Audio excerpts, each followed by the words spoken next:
اور انہیں یقین آ گیا کہ آج تو موسلادھار بارش ہوگی۔ وہ خوشی کے مارے گھروں سے باہر نکل آئے۔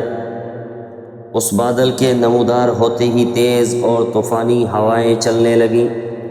قوم عاد کے لوگ بڑے قداور اور بڑے مضبوط اور بھاری جسم کے مالک تھے۔ ہوا نے انہیں اپنے دوش پر اٹھایا اور فضا میں لے گئی۔ یوں محسوس ہوتا تھا کہ کیڑے مکوڑے اڑ رہے ہیں۔ پھر انہیں زمین پر پٹخ دیا۔ وہ زمین پر مردار کی طرح پڑے ہوئے یوں محسوس ہوتے تھے گویا کھجور کے کھوکھلے تنے پڑے ہوئے ہیں۔ قوم عاد کا واقعہ سنا کر اہل مکہ کو ڈرایا گیا کہ تم ان سے زیادہ طاقتور نہیں ہو، اگر سرکشی اختیار کرو گے تو تم بھی اللہ کے عذاب کے لپیٹ میں آ کر رہو گے۔ آگے سورہ محمد ترتیب کے اعتبار سے 47 نمبر، نزول کے اعتبار سے 95 نمبر مدنی صورت ہے۔ اس میں 38 آیات ہیں اور 4 رکوع ہیں۔ اس میں رسول اللہ صلی اللہ علیہ وسلم کا نام نامی آیا ہے۔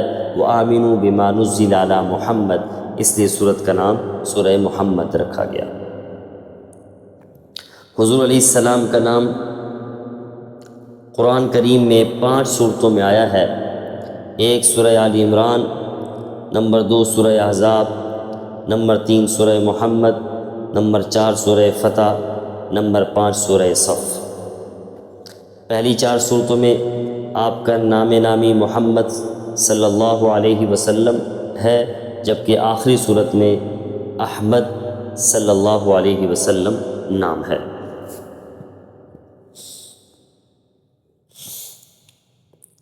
آگے اللہ تبارک و تعالی ارشاد فرماتے ہیں کہ کفار باطل کی اتباع کرتے ہیں، جبکہ مومنین اہل ایمان والے وہ حق کی اتباع کرتے ہیں۔ اور جب انسانوں کے ان دونوں گروہوں کا وجود ہوگا تو پھر ان کے درمیان کشمکش بھی جاری رہے گی، ٹکراؤ بھی ہوگا، مارکا کا بازار بھی گرم ہوگا۔ اس لیے فرمایا گیا کہ جب تم کافروں سے ٹکراؤ تو ان کی گردنیں خوب اڑاؤ، یہاں تک کہ ان کو خوب قتل کر چکو، جو باقی بچ جائیں انہیں مضبوطی سے قید کر لو۔ پھر آگے فرمایا ان قیدیوں کو بطور احسان کے آزاد بھی کیا جا سکتا ہے، فدیہ لے کر بھی چھوڑا جا سکتا ہے۔ تیسری صورت کہ اپنے قیدیوں کے ساتھ تبادلہ بھی کیا جا سکتا ہے۔ چوتھی صورت کہ انہیں غلام اور لونڈی بھی بنایا جا سکتا ہے۔ لونڈی اور غلام بنانا یہ فرض یا واجب نہیں ہے، بلکہ ایک انتظامی اور امکانی صورت ہے جسے بوقت ضرورت اختیار کیا جا سکتا ہے۔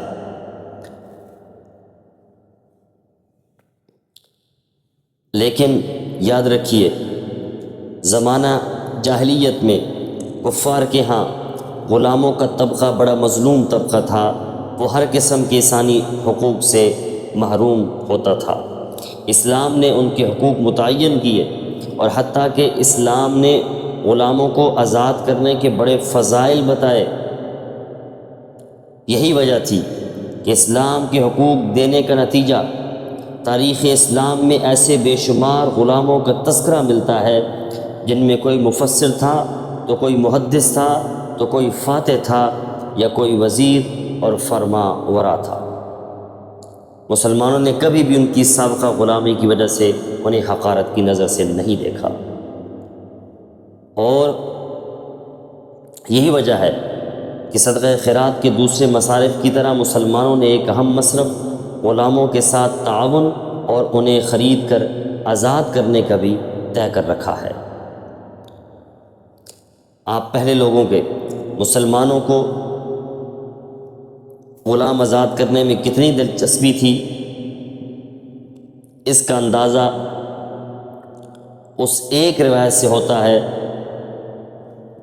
جس کے مطابق رسول اللہ صلی اللہ علیہ وسلم کے صرف ایک صحابی حضرت عبد الرحمن بن عوف رضی اللہ تعالی عنہ نے 30,000 غلام خرید کر آزاد کیے۔ یہ ایک صحابی تھے۔ آگے اللہ تبارک و تعالی ارشاد فرماتے ہیں کہ اگر مسلمان اللہ کے دین پر استقامت دکھائیں گے اور دین کی نصرت کے لیے اٹھ کھڑے ہوں گے تو اللہ بھی ان کی مدد کرے گا اور انہیں ثابت قدم رہے گا، اور اللہ کے فضل و کرم سے وہ سب ثابت قدم رہیں گے۔ اور یہی وجہ ہے کہ اللہ تبارک و تعالیٰ نے ان لوگوں کے لیے جنت کا وعدہ کر رکھا ہے۔ آگے منافقین کا حال بتایا گیا کہ وہ جہاد کی آیات سن کر پریشان ہو جاتے ہیں، بزدل بن جاتے ہیں، ان کو موت پڑتی ہے، لیکن ایمان والے جب جہاد کی آیات سنتے ہیں تو ان کی ایمانی قوت میں اضافہ ہو جاتا ہے، لیکن دوسری طرف منافقین ہیں کہ ان کے اوپر موت کی سی بے ہوشی طاری ہو جاتی ہے۔ آگے سورہ فتح ترتیب کے اعتبار سے 48 نمبر، نزول کے اعتبار سے 111، مدنی صورت ہے، 29 آیات ہیں، 4 رکوع ہیں۔ اس میں پہلی آیت میں ہے اِنَّا فَتَحْنَا لَكَ فَتْحًا مُبِينًا، ہم نے آپ کو واضح فتح دی، اسی صورت کا نام رکھا گیا سورہ فتح۔ اس صورت کا شان نزول، رسول اللہ صلی اللہ علیہ وسلم حدیبیہ سے جب واپس تشریف لا رہے تھے تو صحیح بخاری اور جامع ترمذی میں عمر بن خطاب رضی اللہ تعالی عنہ سے روایت ہے کہ حضور علیہ السلام نے ارشاد فرمایا کہ آج شام مجھ پر ایسی صورت نازل ہوئی ہے جو مجھے دنیا و ما فیہا سے بھی زیادہ محبوب ہے، اور پھر آپ نے سورہ فتح کی ابتدائی آیات کا حصہ تلاوت فرمایا۔ اس صورت کے اندر جو مضامین ہیں ان کو آسانی سے سمجھنے کے لیے مناسب ہے کہ میں آپ حضرات کے سامنے پہلے صلح حدیبیہ اور بیت رضوان کا مختصر تذکرہ کروں۔ ہوا یوں کہ حضور علیہ السلام نے مدینہ منورہ میں خواب دیکھا کہ ہم مکہ میں داخل ہوئے اور بیت اللہ کا طواف کیا۔ آپ نے صحابہ کرام کے سامنے یہ خواب بیان کیا، انہیں بے حد خوشی ہوئی کیونکہ وہ جانتے تھے کہ نبی کا خواب برحق ہوتا ہے۔ حضور علیہ السلام ذوالقعدہ 6 ہجری 1400 صحابہ یا 1500 صحابہ کرام کے ساتھ عمرہ کی نیت کے ساتھ مدینہ منورہ سے روانہ ہوئے۔ جب آپ مکہ اور مدینہ کے درمیان پہنچے تو آپ کو بشر بن سفیان نے اطلاع دی کہ مکہ والے آپ کی روانگی کی اطلاع پا کر باقاعدہ جنگ کی تیاری کر رہے ہیں۔ چنانچہ حضور علیہ السلام نے حضرت عثمان بن عفان رضی اللہ تعالیٰ عنہ کو قاصد بنا کر بھیجا تاکہ وہ مکہ والوں کو سمجھائیں کہ ہم جنگ کی نیت سے نہیں آ رہے بلکہ ہمارا مقصد عمرہ ہے اور بیت اللہ کی زیارت کے سوا کچھ نہیں ہے۔ عثمان رضی اللہ تعالیٰ عنہ کے بارے میں یہ افواہ پھیل گئی جب وہاں گئے کہ انہیں شہید کر دیا گیا، تو حضور علیہ السلام نے درخت کے نیچے بیٹھ کر اپنے صحابہ کرام سے عدم فرار پر بیعت لی کہ ہم بدلہ لیے بغیر یہاں سے نہیں جائیں گے، اگرچہ نہتے تھے۔ تو اس بیعت کو بیعت رضوان کہا جاتا ہے کیونکہ تمام شرکائے بیعت کے بارے میں اللہ نے اعلان فرمایا کہ میں ان سے راضی ہو گیا ہوں۔ اب یہ بیعت بڑی مشکل تھی، یوں کہہ لیں کہ بیعت موت کے اوپر تھی، اس لیے کہ وہ ان کا گھر تھا اور ادھر نہتے تھے، یہ تو جنگ کے لیے تو نہیں گئے تھے، یہ تو خالی ہاتھ تھے، لیکن بہرحال صحابہ کرام نے فوراً حکم کی تعمیل کی اور بیعت کر لی۔ تو بعد میں پتہ چلا کہ عثمان رضی اللہ تعالیٰ عنہ زندہ ہیں، صرف جھوٹی افواہ پھیلی تھی۔ تو پھر مذاکرات کا سلسلہ شروع ہوا تو بالآخر صلح ہو گئی اور 10 سال تک یہ معاہدہ طے پایا کہ آپس میں امن و امان کے ساتھ رہیں گے اور جنگ نہیں کریں گے۔ اس معاہدے کی بعض شقوں سے بظاہر مسلمانوں کی کمزوری ثابت ہوتی تھی، لیکن اللہ نے اسے فتح مبین قرار دیا۔ اب یہ فتح مبین اس وقت بعض مسلمانوں کو سمجھ نہیں آئی، لیکن بعد کے حالات نے ثابت کیا کہ واقعی یہ صلح بھی بہت بڑی فتح تھی۔ وہ اس لیے، اور پھر ابتدائے اسلام سے اب تک مسلمانوں کو اس سے بڑی فتح حاصل ہی نہیں ہوئی تھی۔ وہ آپ اس بات سے اندازہ لگائیں کہ صلح حدیبیہ میں مسلمانوں کی تعداد تقریباً 1400 تھی یا زیادہ سے زیادہ 1500 تھی۔ صرف 2 سال کے بعد جب 8 ہجری میں مکہ فتح ہوا تو حضور علیہ السلام کی قیادت میں مجاہدین کا جو لشکر تھا اس کی تعداد 10,000 تھی۔ اب آپ بتائیں کتنی بڑی فتح ہے۔ یہ انقلاب امن کے معاہدہ کی وجہ سے برپا ہوا۔ جب صلح کے بعد مشرکین نے مسلمانوں کے ساتھ میل جول اور معاملات شروع کیے تو مسلمانوں کے کردار کی پختگی، زبان کی سچائی، دامن کی عفت اور معاملات کی صفائی نے مشرکین کو سوچنے پر مجبور کر دیا کہ آخر وہ کون سی مخفی قوت ہے جس نے کل کے شرابیوں اور رہزنوں کو زاہد اور پارسا بنا دیا ہے۔ ظاہر ہے یہ قوت صرف ایمان کی تھی۔ اس حقیقت کو سمجھ لینے کے بعد ان کی گردنیں خود بخود ایمان کے سامنے جھک گئی۔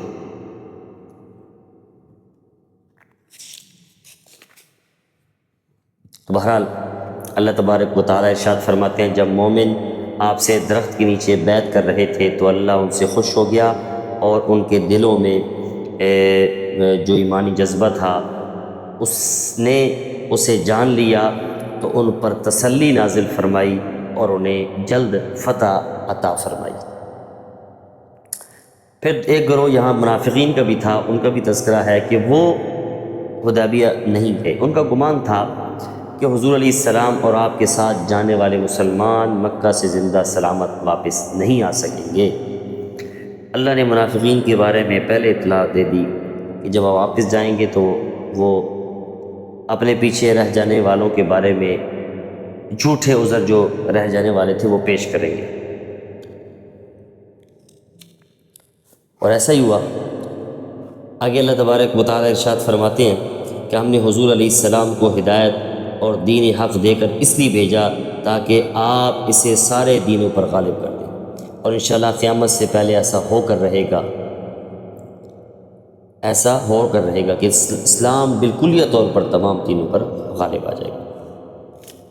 آگے سورہ حجرات مدنی صورت ہے، ترتیب کے اعتبار سے 49 نمبر، نزول کے اعتبار سے 106 نمبر۔ مدنی صورتوں میں سے 18 آیات ہیں اور 2 رکوع ہیں۔ اس میں آیت ہے ینادونک من وراء الحجرات۔ حجرات حجرہ کی جمع ہے، یہ گھر اور کمرے کو کہتے ہیں، کیونکہ ان میں ان دیہاتیوں کا تذکرہ ہے جو ادب سے ناآشنا ہونے کی وجہ سے حضور علیہ السلام کو عوامی انداز میں کمرے سے باہر سے آوازیں دیا کرتے تھے، اس لیے سورت کا نام سورہ حجرات رکھا گیا۔ اس میں بتایا گیا کہ مومن کو چاہیے کہ جب تک اللہ اور پیغمبر کے حکم کو نہ جان لے تو اپنی رائے اور فیصلے کا ہرگز اظہار نہ کرے، اور یوں ہی عملی زندگی میں کتاب و سنت سے اعراض کرتے ہوئے اپنے فیصلے خود نہ کرے۔ آگے پھر حکم دیا گیا کہ مسلمانوں کو چاہیے کہ وہ حضور علیہ السلام کو جب بلائیں تو اپنی آواز پس رکھا کریں اور ایسے نہ پکارا کریں جیسے آپس میں ایک دوسرے کو پکارتے ہیں۔ آگے مسلمانوں کو تاکید کی گئی کہ ایسے ہی فضول قسم کی افواہوں پر کان مت دھرا کرو، کیونکہ کوئی ایسا ویسا آدمی خبر تم تک پہنچائے تو اس کے بارے میں پہلے تحقیق کر لیا کرو۔ پھر آگے اللہ تبارک و تعالیٰ ارشاد فرماتے ہیں، صحابہ کرام کی تعریف کرتے ہوئے اللہ فرماتے ہیں کہ اللہ نے ان کے ایمان کو مضبوط کر رکھا ہے، ایمان کو اللہ نے ان کے دلوں میں سجا رکھا ہے، اور کفر اور گناہ سے یہ بیزار ہو چکے ہیں۔ آگے اللہ تبارک و تعالیٰ ارشاد فرماتے ہیں یہ آپس میں بھائی بھائی ہیں، اور یہ بھی خوبی بیان کی کہ یہ کفار کے خلاف سخت اور آپس میں کیا ہے، نرم ہے۔ آگے معاشرتی برائیاں نشاندہی کی گئی، ان سے منع کیا گیا۔ ایک تو یہ کہ ایک دوسرے کا مذاق نہ اڑایا کرو، کیونکہ یہ ایسے اب میں جو آپ حضرات کے سامنے کچھ اصول بیان کر رہا ہوں یہ ہماری زندگی کے حوالے سے ہے، رہن سہن کے حوالے سے ہیں، کیونکہ اگر یہ اصول ہم اپنا لینا تو ہمارے بہت سارے اختلافات ختم ہو جائیں، ہماری ناراضگیوں سے ہم محفوظ ہو سکتے ہیں۔ ایک تو یہ کہ اللہ فرماتے ہیں ایک دوسرے کا مذاق نہ اڑایا کرو، کیونکہ مذاق تبھی اڑایا جاتا ہے جب دوسرے کو حقیر سمجھا جاتا ہے اور اپنے آپ کو بہتر سمجھا جاتا ہے۔ اس سے اللہ فرماتے ہیں تم کسی کا مذاق نہ اڑاؤ، ہو سکتے ہو کہ جس کو تم حقیر سمجھ رہے ہو وہ اللہ کی نظر میں تم سے بہتر ہو۔ دوسری برائی ایک دوسرے پر عیب لگانا، طعنہ دینا، ذلیل رسوا کرنا، اسی طرح کسی کو برے لقب سے پکارنا، نام بگاڑنا اور بدگمانی کرنا۔ بدگمانی کے بارے میں فرمایا یہ اسے بدترین جھوٹ قرار دیا گیا۔ اس طرح کسی کے عیب تلاش کرنا، کمزوریوں کو تلاش کرنا، ٹو میں لگے رہنا۔ حضرت ابو برزہ اسلمی رضی اللہ تعالیٰ عنہ سے روایت ہے کہ حضور علیہ السلام نے خطبہ دیا اور فرمایا کہ اے لوگو، اپنی زبان سے تو ایمان لائے ہو مگر تمہارے دلوں میں ایمان داخل نہیں ہوا ہے کہ تم مسلمانوں کے عیبوں کے ٹوہ میں مت لگو۔ جو ایسا کرے گا اسے اللہ تعالیٰ گھر کے اندر رسوا فرما دے گا۔ آگے فرمایا غیبت نہ کرنا۔ غیبت کرنا ایسا ہے جیسے مردہ بھائی کا گوشت کھانا ہے۔ اور یاد رکھیے باہمی تعلق میں جو سب سے بڑی خرابی آتی ہے نا، وہ یہ حسب و نسب اور مال و دولت پر فخر کرنا اور غرور کرنا ہوتا ہے۔ آگے اللہ تبارک و تعالیٰ نے اس کی جڑ ہی کاٹ دی، فرمایا ان اکرمکم عند اللہ اتقاکم، اللہ کے ہاں معزز تم قوم اور قبیلے کی وجہ سے نہیں ہو، رنگ و نسل کی وجہ سے نہیں ہو، بلکہ تمہیں اللہ کے ہاں جو چیز ممتاز کرے گی وہ صرف اور صرف تقوی ہوگا، تقوی۔